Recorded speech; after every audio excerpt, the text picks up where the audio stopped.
In 2000, what time flies, it was my great honor to be inducted into the Texas Business Hall of Fame. It is now my distinct pleasure to welcome my friend Leroy Mitchell into this esteemed group. You know, I'm proud to have served as a director with Cinemark and know firsthand the impact that Leroy has in being the quarterback for Cinemark. You know, Leroy has not only been a great leader and a great businessman, he's a great humanitarian. His love, care, and concern for others is fantastic, and he's a great example for how we do things bigger and better in Texas. Please join me in welcoming Leroy Mitchell into the 2011 class of the Texas Business Hall of Fame. During this past summer, when temperatures were topping out at 107 degrees, there may have been no better place to be than at your local Cinemark theater.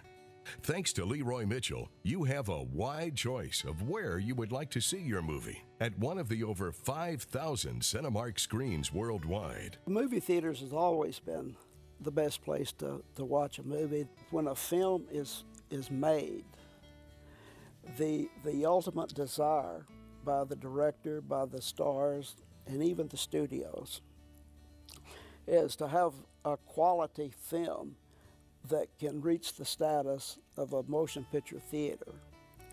So number one, we're the engine that pulls all of the others. Mitchell's Cinemark experience is based on a lifetime of research on what customers want at the movies. They want to escape for a few hours, but they also want a bright, colorful theater, specialty candies, popcorn, and yes, even some Bluebell. In the early 90s, Mitchell brought stadium seating to his theaters and changed the way we see movies. The government was trying to accommodate people in wheelchairs, and so they started having primarily theaters, but stadiums and things to take the slope out of the floor. Once he realized that stadium seating was going to be a game changer in the industry, we went whole heart into it and opened 25 theaters for years in a row, which was a tremendous pace, but he felt that that was necessary to be innovative and be on the cutting edge of that new technology.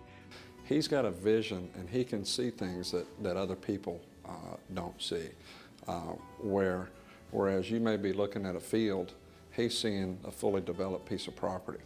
He comes up with an idea, and then you implement it, and you feel like it was your idea.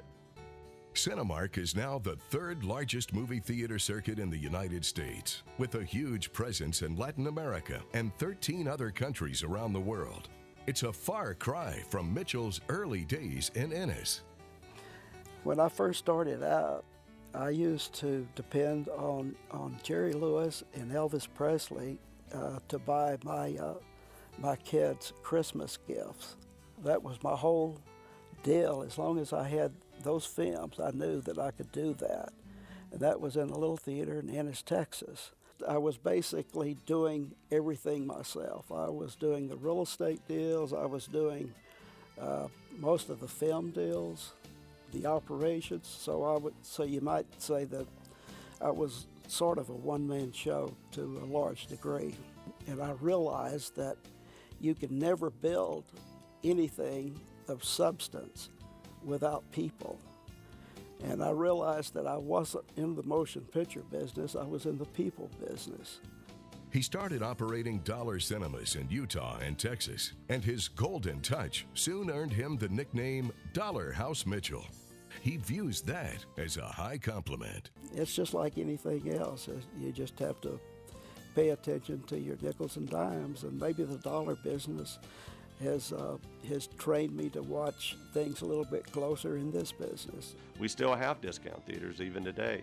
Kind of going back to what we talked to earlier, really, if you look at Cinemark as a whole, we probably offer prices from $1 at a discount to, you know, a $5 matinee price to a $10 maybe on a weekend price, all the way up to a $15, say, on an XD format. But when you do that, I'm still showing the same movie. So I've been able to take, or Leroy really has, took one product that's the same product and has multiple price points to really be able to bring in patrons from all kinds of economic backgrounds. His financial savvy has guided the company to great heights. And one night in New York, he realized that Cinemark had become a true player in the marketplace. We went to New York and made a major loan transaction, a bond transaction for $100 million. And nobody asked me to personally guarantee the loan. Then I knew that we must be onto something decent. Mitchell would later sell the company in 2004 to a private equity group, Madison Dearborn, for over $1 billion and would keep the title of chairman. He saw the company go public on the New York Stock Exchange in 1987 and now continues to look at new technology for the theater experience and new markets to explore.